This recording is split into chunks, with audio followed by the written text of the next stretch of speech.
Assalamualaikum warahmatullahi wabarakatuh. Kita dari kelompok 3 yang terdiri dari Feni Rafani Aulia,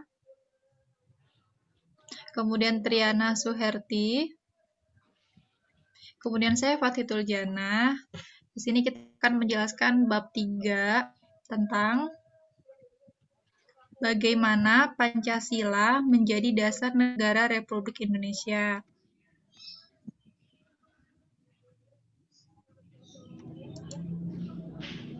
Yang pertama ada definisi negara. Menurut Aristoteles, negara polis ialah persekutuan daripada keluarga dan desa guna memperoleh hidup sebaik-baiknya. Menurut Jan Bodin, negara itu adalah suatu persekutuan daripada keluarga-keluarga dengan segala kepentingannya yang dipimpin oleh akal dari suatu kuasa yang berdaulat. Menurut de Groot atau Grotius, negara merupakan suatu persekutuan yang sempurna daripada orang-orang yang merdeka untuk memperoleh perlindungan hukum. Menurut Blunsley mengartikan negara sebagai diri rakyat yang disusun dalam suatu organisasi politik di suatu daerah tertentu. Menurut Hasan Kelsen, negara adalah suatu susunan pergaulan hidup bersama dengan tata paksa.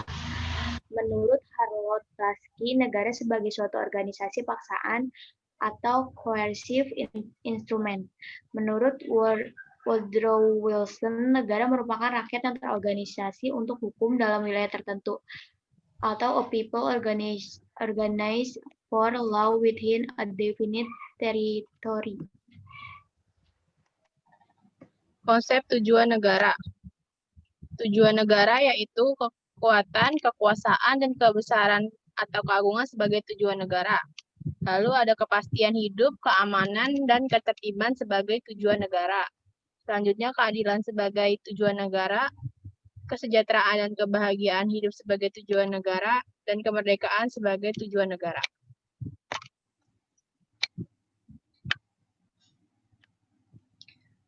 Dengan demikian, dasar negara merupakan suatu nomor dasar dalam penyelenggaraan bernegara yang menjadi sumber dari segala sumber hukum sekaligus sebagai cinta hukum, baik tertulis maupun tidak tertulis dalam suatu negara. Cinta hukum ini akan mengarahkan hukum pada cita-cita besar dari masyarakat.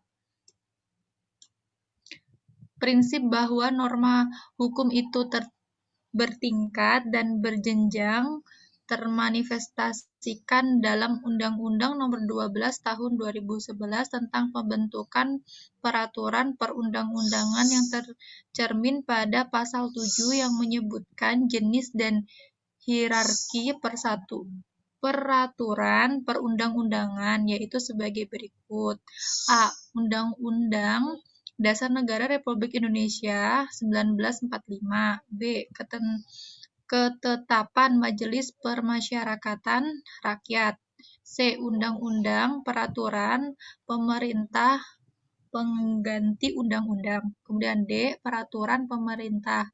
E. Peraturan presiden. F. Peraturan daerah provinsi. Dan G. Peraturan daerah kabupaten atau kota.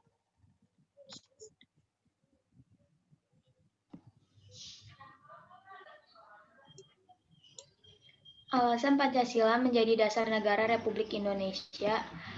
Pancasila merupakan pandangan hidup dan kepribadian bangsa yang nilai-nilainya bersifat nasional, yang mendasari kebudayaan bangsa. Maka nilai-nilai tersebut merupakan perwujudan dari aspirasi atau cita-cita hidup bangsa. Dengan Pancasila, perpecahan bangsa Indonesia akan mudah dihindari, karena pandangan Pancasila bertumpu pada pola hidup yang berdasarkan keseimbangan, keselarasan, dan keserasian, sehingga perbedaan apapun yang ada dapat dibina menjadi suatu pola kehidupan yang dinamis, penuh dengan keanekaragaman yang berada dalam suatu keseragaman yang kokoh. Menggali sumber yuridis, historis, sosiologis, dan politis tentang Pancasila sebagai dasar negara. A. Sumber yuridis Pancasila sebagai dasar negara. Secara yuridis ketatanegaraan, Pancasila merupakan dasar negara Republik Indonesia, sebagaimana terdapat pada pembukaan Undang-Undang Dasar Negara Republik Indonesia tahun 1945, yang kelahirannya ditempa dalam proses kebangsaan Indonesia. Melalui Undang-Undang Dasar Negara Republik Indonesia tahun 1945 sebagai payung hukum, Pancasila perlu diaktualisasikan agar dalam praktik berdemokrasinya tidak kehilangan arah dan dapat meredam konflik yang tidak produktif. Pimpinan MPR dan tim kerja sosialisasi MPR periode 2009 sampai 2014, 2013, 89.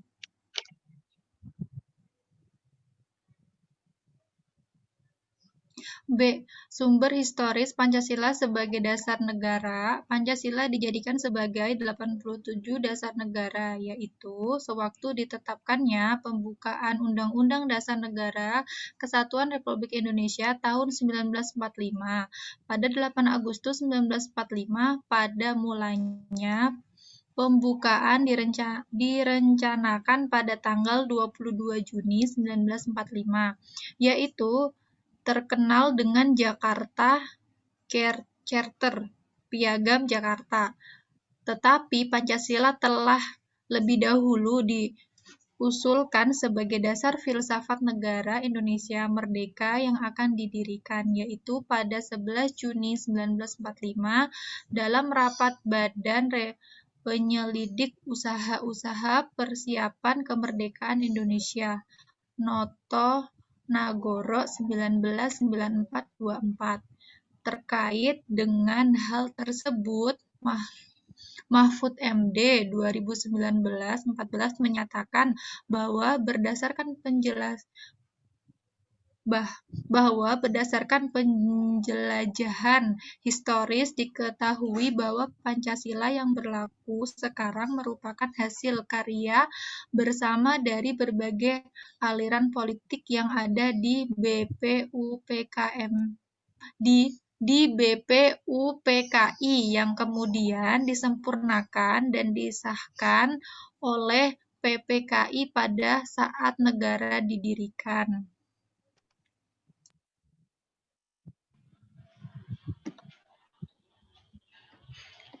C. Sumber sosiologis Pancasila sebagai dasar negara. Pertama, nilai-nilai ketuhanan religiusitas. Kedua, nilai-nilai kemanusiaan universal yang bersumber dari hukum Tuhan, hukum alam, dan sifat-sifat sosial atau bersifat horizontal. Ketiga, nilai-nilai etis kemanusiaan harus mengakar kuat dalam lingkungan pergaulan kebangsaan. Keempat, nilai ketuhanan, nilai kemanusiaan, dan nilai serta cita-cita kebangsaan itu dalam aktualisasinya harus menjunjung tinggi kedaulatan rakyat. Kelima, nilai ketuhanan, nilai kemanusiaan, nilai dan cita kebangsaan serta demokrasi permusyawaratan itu memperoleh artinya sejauh dalam mewujudkan keadilan sosial. D. Sumber politis Pancasila sebagai dasar negara. Dalam pasal 1 ayat 2 dan di dalam pasal 36 AJO, pasal 1 ayat 2 Undang-Undang Dasar 1945 terkandung makna bahwa Pancasila menjelma menjadi asas dalam sistem demokrasi konstitusional. Konsekuensinya Pancasila menjadi landasan etik dalam kehidupan politik bangsa Indonesia. Selain itu, bagi warga negara yang berkiprah dalam suprastruktur politik atau sektor pemerintah, yaitu lembaga-lembaga negara dan lembaga-lembaga pemerintahan, baik di pusat maupun di daerah. Pancasila merupakan norma hukum dalam memformulasikan dan mengimplementasikan kebijakan publik yang menyangkut hajat hidup orang banyak. Di sisi lain, bagi setiap warga negara yang berkiprah dalam infrastruktur politik atau sektor masyarakat, seperti organisasi kemasyarakatan, partai politik, dan media massa.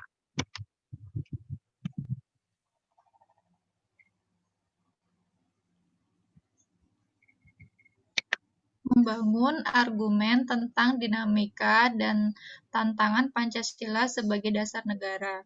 Pada saat berdirinya negara Republik Indonesia yang ditandai dengan dibacakannya teks proklamasi pada 17 Agustus 1945, bangsa Indonesia sepakat pengaturan kehidupan bermasyarakat, berbangsa dan bernegara berlandaskan Pancasila dan UUD 1945.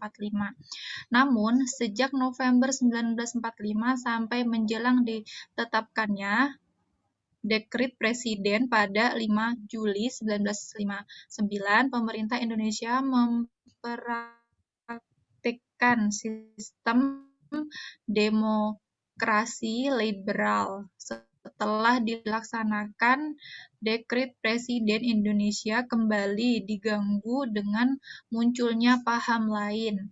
Pada saat itu, sistem demokrasi liberal ditinggalkan. Perdebatan tentang dasar negara di konstitut berakhir dan kedudukan Pancasila diperkuat, tetapi keadaan tersebut dimanfaatkan oleh masyarakat yang menghentikan berkembangnya paham haluan kiri komunis.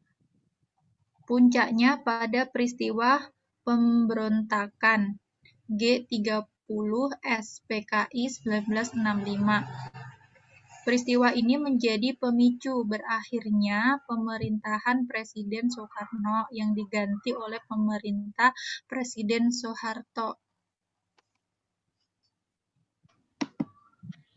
Mendeskripsikan esensi dan urgensi Pancasila sebagai dasar negara. Kaidah-kaidah pendukung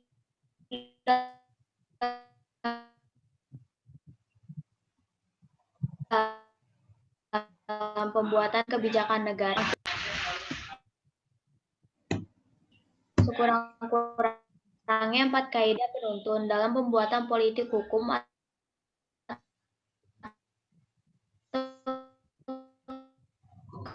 kebijakan negara lainnya, yaitu sebagai berikut maupun secara teoretik.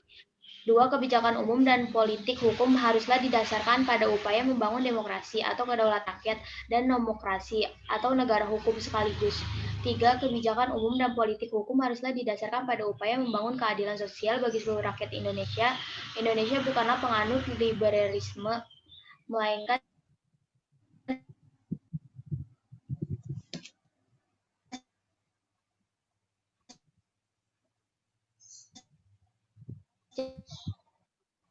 secara ideologis menganut prismatika anti hukum haruslah didasarkan pada prinsip toleransi beragama yang berkeadaban. Indonesia bukan negara agama sehingga tidak boleh melahirkan kebijakan atau politik hukum yang berdasar atau didominasi oleh satu agama tertentu atas nama apapun. Tetapi Indonesia juga bukan negara sekuler yang hampa agama sehingga setiap kebijakan atau politik hukumnya haruslah dijiwai oleh ajaran berbagai agama yang bertujuan mulia.